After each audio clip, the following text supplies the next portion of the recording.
It is absolutely crazy. We've been doing it on television for 3 years now, radio maybe five, and he's recognizable. I mean, I'm sitting on an airplane in Dallas, getting ready to fly back to Norfolk, and people recognize me from the commercials. And first comment is, "Where's Bandit?" or all that stuff. So you gotta love it. The media works. It does. All right, what's going on, everyone? Today we're here with Todd Kletz of 1 Hour Heating and Air Conditioning. What's going on? Oh, not much. It's dreary outside, and that's not good for business. We like it when it's hot and uncomfortable and miserable and all that stuff. What do you do during the winter then? We hope for cold and ugly and snow and sleet and rain. So you want miserable conditions for people. We want miserable. However, we've been in business now for 38 years. Wow. And fortunately, over that period of time, we've accumulated a pretty loyal customer base. So we have these things we call Comfort Club maintenance agreements, where we go by and we provide annual service. So in the shoulder seasons, we remain busy. Have you been a part of the company for all 38 years? I have. I started it with a partner in 1979. We originally traded as Classic Air Care. Mm-hmm. Both Alan and I moved down here from Richmond. Literally did not know where Virginia Beach Boulevard was, and found our way. And here we are 38 years later. I bought Alan out in 2005. Just because you were ready to go at it on your own, or he was ready to get out? Yes, I think he was ready to get out. We had grown the business, had a successful partnership for all those years. Alan's slightly older than me, not much, just different life cycles, if you will. And at the time, we were contemplating and ultimately did join a franchise group. So we made the transition from Classic Air Care to Classic Air's 1 Hour Heating and Air Conditioning, which since dropped to Classic Airs. And that was 2004, 2005, and it was a good exit jumping out point at that point. So I bought Alan out, and since that time, I've run the business myself. Wonderful. So 38 years ago, were you technical enough to be in this? Like, how did you know business? Did you do, like, what were you good at? So when I got out of school, I started to work at a bank. Okay. Alan happened to be working for the heating and air conditioning company in Richmond. Neither one of us really had a strong technical background, but I think we understood business, we understood customer service, felt like we could ultimately go out and hire the technical expertise, and had enough knowledge to be able to manage those individuals. And that's kind of how we went about it. It was Alan and I, and we hired a young man and started building the business.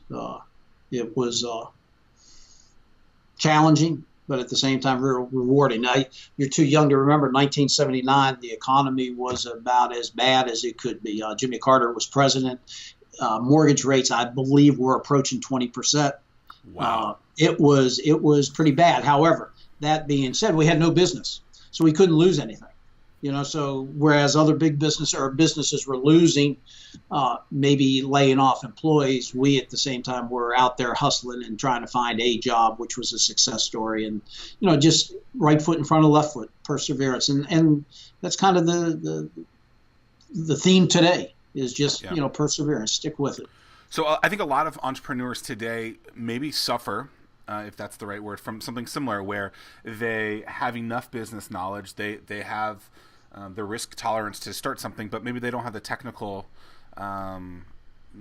scrappy piece to actually get into it. How did you find that person or those selection of people to be able to fulfill on the things that you were selling? Unfortunately, it's trial and error. So you hire somebody, and we fight this battle to this day. A resume, an interview process doesn't necessarily produce the perfect employee. But if you manage it, if you stay on top of it, you stand behind your product, and the shortcomings that either you have or you create as a result of maybe a not so great hire, if you stand behind it, you're honest with your customers, you make things right, you move on. Over a period of time, what you find happen is you accumulate enough good people that now you do have that technical expertise. So you manage it very closely, pay attention to the customer and making certain they're happy. In turn, you're retaining that customer, hopefully generating some referrals and some goodwill. And you deal with the bad situations as quickly as you possibly can, but in short order. So we had a situation, actually, Alan and I shouldn't say we had no expertise. We did know how to install this stuff, okay. The heating and air conditioning equipment. We couldn't fix it if it broke, but we could install it. So we had that component. But at some point in time, early on, maybe the first 2 years of being in business, our accountant at the time asked us if we were in the business of installing and fixing heating and air conditioning, or we in business of running a heating and air conditioning business. And in turn, it was one of those moments where you kind of sit back and reflect and you say, okay, I'm going to get out of the truck. I'm not going to get dirty. I'm going to do those things that a business has to do to grow the business, and we'll hire somebody to do those. So we did that kind of early on, and it put some added pressure on you because now you have employees and trucks and bills to pay, and you have to generate the revenues and manage the people and all that. But that was the key moment, I think, if you will, getting out of the field and deciding we were going to be business. So getting in the nitty gritty, the dirty piece, actually, working on the business instead of in the business is what you're transitioning and trying to do. I think a lot of, I'm 5 years into my business now. I'm transitioning into that piece and have been, and it's completely different. You're not doing the nitty gritty where before you're managing the process. You're trying to see it and grow it, and I think a lot of businesses struggle with that because maybe it's not why they originally got into it. But it's now where the business goes. What are some tips that you remember hearing from other people on how to kind of get out of the business, but obviously growing it so that it can continue to be successful 38 years later? This was to this day, I think we're a successful business with a lot of broken pieces. So we constantly fight the same battles we had back in the formative years we continue to have today, maybe framed a little bit differently, and certainly more resources to draw upon. Somewhere along the line, I'm a planner, an organizer. I love lists, and I recognize that for the business to move forward, we had to have a plan, which was okay. And so we had a plan, but we didn't necessarily work the plan. And I will say for the first 20, 25 years, Al and I maintained a great relationship. We had a good, loyal customer base. We paid our bills. Everything was fine. The growth wasn't what we had hoped for. And it wasn't until I realized that the plan was only a part of it. You had to work that plan on a daily basis, and I mean literally on a daily basis. So around 2004, 2005, I was fortunate. I met somebody, a mentor, if you will, and worked very closely with them for a couple of years as we transitioned into the franchise world and began to really work on the business on a daily basis. So the planning was important, but working on the plan and recognizing the plan to be more than just something you did on January 1st and looked at on December 31st. It was really something that was an active tool that we use daily, and we continue to do that today. Yeah, every football team wants to win the national championship, right? And the plan is to win, but if you don't execute that plan, you don't get to do it. So you put together this plan. You weren't hitting the goals that you wanted. Like, how did you, what were the things that you recognized that you needed to start to execute, and how did you start implementing some of those things? I'm a numbers guy. Okay. So and to use your football analogy, I'm competitive by nature. Yep. So the plan, even though it's more than just numbers, it was a set of numbers. And so there are certain key numbers that we try to achieve on a daily basis. And it's the same numbers we've been looking at for now 15 years. And what you find is on a daily basis, if for some reason a number is not, if you're not recognizing that goal, you have to adjust on a daily basis to try to get back on track. So something as simple as in our business, the telephone is king. When the telephone rings, we have to basically book the call and run the call. That's our source of income. So we track things to this day and did back then. How often does the phone ring and what is our conversion rate to running the call? So, something as simple as if the call count is off, if we're not running enough service calls, the first place we look, are we booking the calls that we're supposed to be booking? And it's just those things that trickle down on a daily basis that ultimately allow you to achieve your plan. And so is there an industry standard that you're looking at to base it off of? There are, once again, back in 2004, 2005, I worked with a couple guys that kind of set us on the right path. But in the end, we measure ourselves. Now we've been doing it long enough. We measure ourselves against past performances. Got it. And so, if for example, 50% of something is what we did last year, we might anticipate having the same results this year, or we might anticipate having better results if we do something in particular, such as maybe train or add a product offering, or something else, or staff up in some instances. So we don't magically make numbers appear on a piece of paper. We try to make certain that we're doing something concrete. In our business, we fight the weather, and the weather can be your best friend and it can be your enemy. If I'll use last year as an example. April and May are usually very good months because there's usually some weather. Last year, there was no weather until later in the year. Mm-hmm. So our budget was, in bad shape when we ended May. This year, just the opposite. We had a couple 90-degree days back in April and May. And so that's built into the budget. The fact that we're going to have some weather. When we didn't have weather, we have to do something to make things happen. And that's kind of the mentality we have around here. No excuses. Just make certain you get something done each and every day that's positive and try to work through challenges. What type of thing would you do? Once again, we have a stable of customers that that have been with us for years, some for years. And we call it this Comfort Club. So it's a maintenance program. So in those shoulder seasons, when the weather is not cooperating, we do have 10,000 customers that we have to do maintenance for. And so we start doing far more outbound calling in those shoulder seasons than we typically would in the in-season. So when it's 90 degrees outside, we're not doing those maintenance calls. But in the shoulder seasons, we start piling them up. And 10,000 service calls is a lot of service calls. Sure. If you think about it. So yeah. We like to say that the weather, we can't rely on the weather. We can only allow it to enhance our business. We can't allow it to drive our business. Have you ever been in a position where you looked at your numbers, you looked at the data, and it basically says that you have one product line or a service and it's not hitting the mark that you think it is, and you just wipe it off? And how do you kind of decide that maybe something's ready to go? Things have changed a little bit. I'm an old school type of guy. Yeah. And so I can't say from a product offering, we've been real innovative. We've pretty much stuck with our core. We've had a couple different product offerings, one in particular, indoor air quality products. We looked at duct cleaning. We got out of that. It's a very competitive market. So we have stuck with our core pretty much.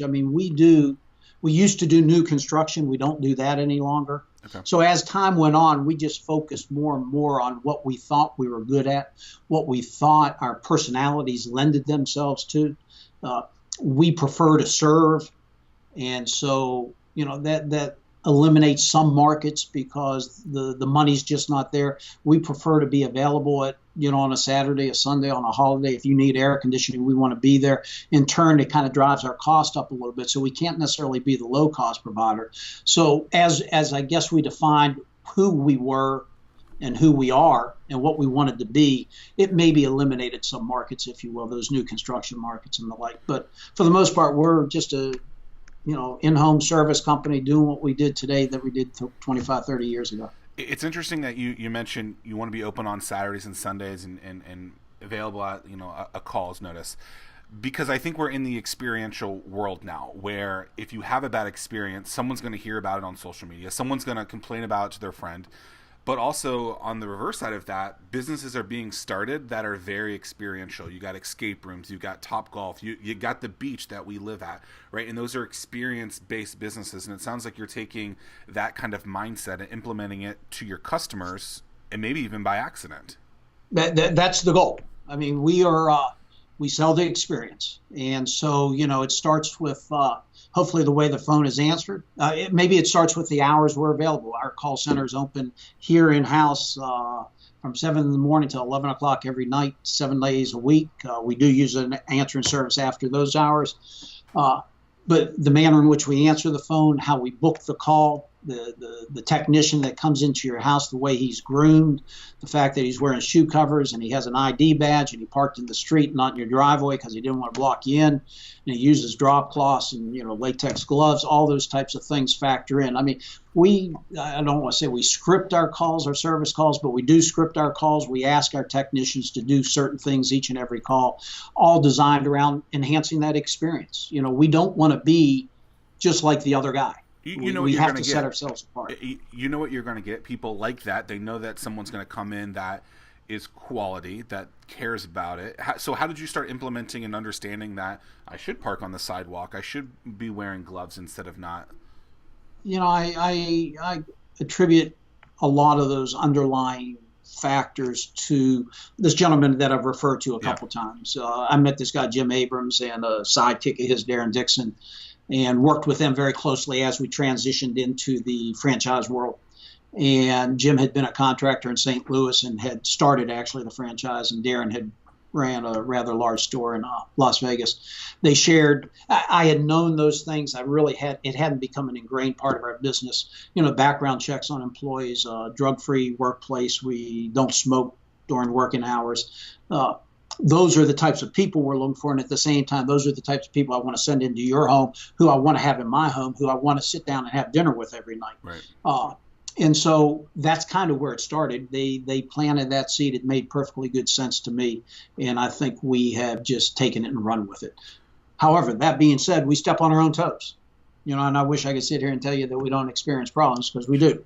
But we're mindful of it. And we recognize it. When you run into that problem with someone, maybe they smoked on the job or they forgot to park where you told them to, is it a 3-strike rule? How do you, you mentioned earlier, you just get rid of people quickly. Like, how do you kind of?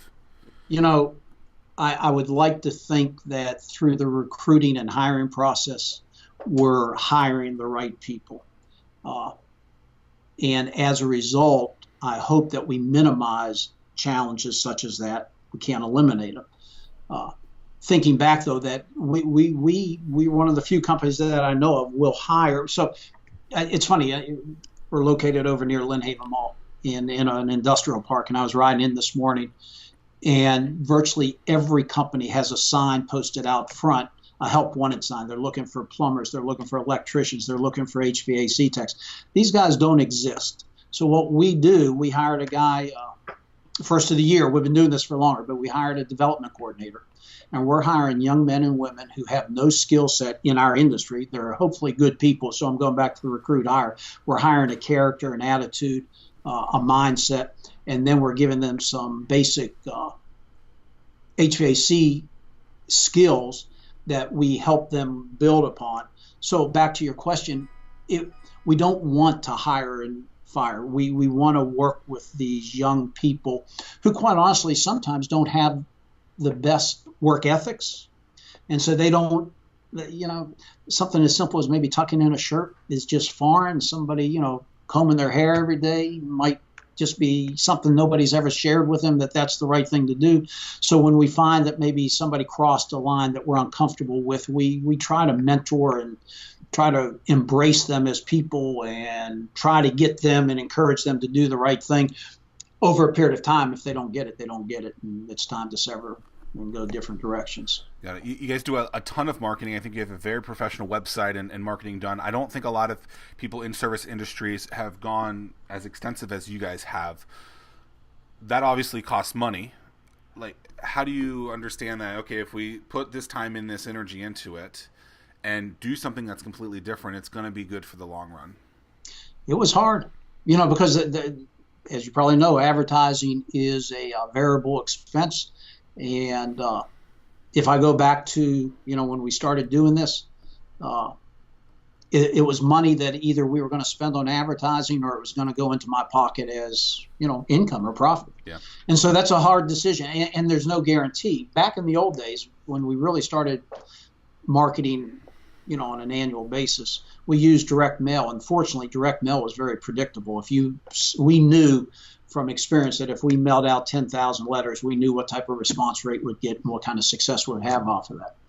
Direct mail stopped working in 2011-12, and we really were challenged. And that's when we went to radio, and that's when we introduced Bandit to the radio segment. And that was a crapshoot. That we had no idea. And we were a big advertiser on the radio from the onset, and you have no way of really tracking the effectiveness of that. Matter of fact, the group that we use, they're out of Austin, Texas. They told me it would take a year. And I remember at about the 10-month point, I called them up and I said, hey, guys, this isn't working. They said, you got to give it a year. I said, a year?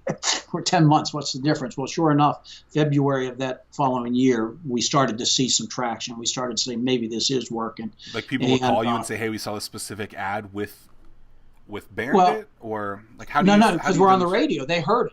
I mean, and so it just takes, one of the philosophies that the group that we use employs is you have to reach as many people as you can, as often as you can, for as little as you can. Mm-hmm. They also recognize that he's a brilliant guy, that there's sleep cycles. So if you're not hitting people often enough, they're forgetting your message. But it takes so long a period of time for that message to become ingrained. And we try not to really advertise promotions as much as we try to brand who we are and what we are: clean, safe, reliable professionals, on time, can't lose service. So we're not necessarily throwing, the deal of the lifetime out there or a rebate of any sorts. We're just trying to appeal to people who want who we are, and we are clean, safe, reliable professionals delivering on time, can't lose service. We want that person, and it takes time to get that ingrained. So 12 months into it, we started to see some traction.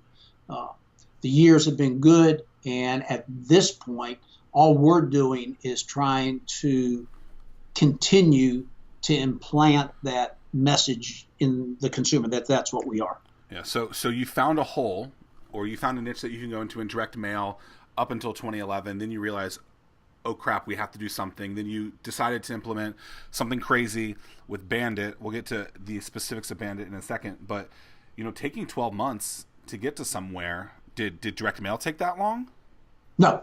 Direct mail was almost instantaneous. We started doing direct mail in 2004. Back to these two guys that I knew, they challenged me one day. They said, if you wanted to grow your business by X%, what would you do? And I said, Darren, I don't know, but let me go home tonight. I'll give it some thought. When I come back in the morning, I'll have a plan. So I came back the next morning. I said, this is what I'd do. And he looked at me and said, why don't you do it? And so we did. And fortunately, the direct mail was the type of thing that was very predictable, and it did work. Is it kind of like trends, though, and it circles back, so you guys will try direct mail again soon? What we're finding now, quite honestly, is our direct mail is very effective. It is far more effective today than it was when we stopped doing it. Mm-hmm. We think a large reason for that is the messaging that we've been able to successfully accomplish via radio and television, that more people will open the letter, if you will, and maybe read it because they're familiar with who we are. What's on the direct mail now? Well, we've limited pretty much to our existing customers. And so seasonally, we will offer them specials that we don't offer to anybody else. Gotcha. So, Christmas time is a slow time of the year for us. We do have one offer that we run through the course of the year. It's in January and February. We open that offer up to our existing customers in December. And then we have a similar offer that we usually run in March, and just trying to get a jump on the season and relying, hopefully providing a benefit to our existing customers that will benefit them and at the same time benefit us and keep our guys working, which is really the premise behind any offer we run. Is we're in a seasonal business, and so we need work in the shoulder seasons. And are those of the 10,000 service calls that you would need to make when times are bad, are all those people you're talking about in the Comfort Club? Yeah. Okay. Mm-hmm. That's what we consider a customer. To the extent that, the last couple of weeks when it was 90 degrees outside, our promise to that Comfort Club member is that we'll provide them service within 24 hours, hopefully same day. It really depends on what time they call. We do that at the expense of taking new customers. So when it's 90 degrees outside, unfortunately, there are many customers that we don't even service. We just We tell them very nicely that our obligation is to these people who are supporting us on an annual basis. And, we try to entice them with some pricing or something to wait for us. But we understand when it's 90 degrees outside, you want air conditioning today. And so our first priority is that Comfort Club member. How do you guarantee that 24 hours? I don't know. That's what keeps you up at night? I don't work in the call centers, but they do it. I mean, it's truly remarkable. We play the numbers. We think we're pretty good, but if you have 10,000 of those people, if 10% fail, that's 1,000 service calls, or 100 service calls, which is a lot of calls. So I don't know how they do it, but they do it effectively. And, if we miss a promise, we miss a promise, and we typically will have some sort of monetary loss for ourselves. So if we can't get to you within 24 hours, we'll give you the Comfort Club for free for the next 6 months, things along those lines. So any guarantee we have, we like to penalize ourselves if we don't perform. Very nice. So we're talking with Todd Kletz of onehourcomfort.com, 1 Hour Heating and Air Conditioning. Todd, tell me about Bandit. It's a little unconventional. It's kind of a redneck guy that I don't even think he wears sleeves in his flannels, bearded, really kind of an interesting kind of character to build around. How the concept came about and how you guys leverage it today. So we use this agency out of Austin, Texas. Guy's name is Roy Williams. He's the wizard of ads. He's written several books. I met him in 1997. He had success across various industries, but the backbone of his advertising is radio. And so when the direct mail wasn't working, I finally bit the bullet because he doesn't come free. But he has a unique way of going to business, so in the end it's kind of affordable. And hooked up with one of his associates, and they came in and we talked for 2 days, just trying to find out who I was, what we are, what our business is about. And I wish I could explain the principle behind it, but they kind of look for 3 pillars of every business, and then they develop themes and characters around those pillars. And so in our case, fast and perfect, clean, safe, reliable. And Bandit is supposed to look at me as a father figure. So he wants to do things right. He wants to be like us, but he has just never been shown how to do that. And so you'll see in a lot of the spots there's some love between us, especially around the holiday times. He's going to eat dinner at the house and all that. But it's just a contrast between who we are and what we could have been if we weren't as fortunate as we have been. When you first heard the concept, you said what? It happened so fast. It was a holiday season. We really weren't officially working with one another. They sent me this. They said, put this on the radio, and didn't really listen to it. I put it on, and the thing with radio is in 4 weeks you don't learn anything. And like I said, it took a year. So I said, well, yeah, okay. Then they designed a whole campaign around it that was going to run for the year. I was a little hesitant.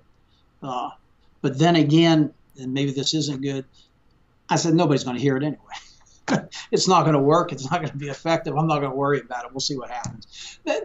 You have to yell pretty loud, and you have to be different, I think. And it has accomplished that. And we have this thing called 1 Hour Cares, where we give back to the community, and Bandit's very involved in that. And so I think they see that softer side of him as well as us at the same time. And it's worked. But it was when it started gaining some momentum, he's recognizable. He offends some people. That's not the intent. But sometimes the price of clarity is that, to get your message across. So it's not intended to offend anybody. Yeah, I love a line that you just said. You have to yell and be different. If there was someone that might have a little bit of cash, a growing business, and they're thinking about how to yell and be different, like, do you think they should go hire an agency? Like, do something like, how did you understand? Had you always been using? Well, an agency? we bet the ranch. So, like I said, it wasn't inexpensive. The agency itself wasn't the problem. The time on the radio was. They buy differently. I'm always intrigued by any grassroots effort. I love the Liberty tax guys. Mm-hmm. Out in the corners, things like that. I think are very effective. We ride around in big yellow trucks, and I think there's a marketing just something doing with those trucks is something that we could do, something very grassroots, very inexpensive. So I don't necessarily think that you have to spend millions of dollars or hundreds of thousands of dollars to have the same impact. I think there's a lot of, you just got to be challenge yourself to be unique and different and come up with some idea and truly stick with it, and go from there. Have you ever lost 6 or 7 figures on some sort of marketing campaign that didn't work? Well, once again, I'll go back when we were doing the direct mail. 2 things were happening, actually. We were doing the direct mail and it was failing, and we knew it. And if for the other reason, we really would have been alarmed. The other thing going in our favor was at the time, the federal government had incentives for the homeowners to get involved in higher efficiency heating and cooling equipment, which really drove our market for a 2-year period of time. So as the direct marketing was tanking, our sales continued to increase because of the incentives from the government. It wasn't until those incentives expired that we recognized that we really had a challenge on our hands. So fortunately, sales continued, but not because of the marketing. So we never really suffered that big hit. So I got interviewed. I wasn't the interviewer. I was being interviewed a couple weeks ago, and someone said, "Is there a business metric that you track?" And I know you're a numbers guy, and I know you like to plan. And my response was, numbers don't lie, but they don't tell a story. And I think that's kind of what you're saying right there is, yep. We were making money. Things were looking great, but we didn't put the story around it. So how do you kind of understand the story with your numbers? I think it's big picture.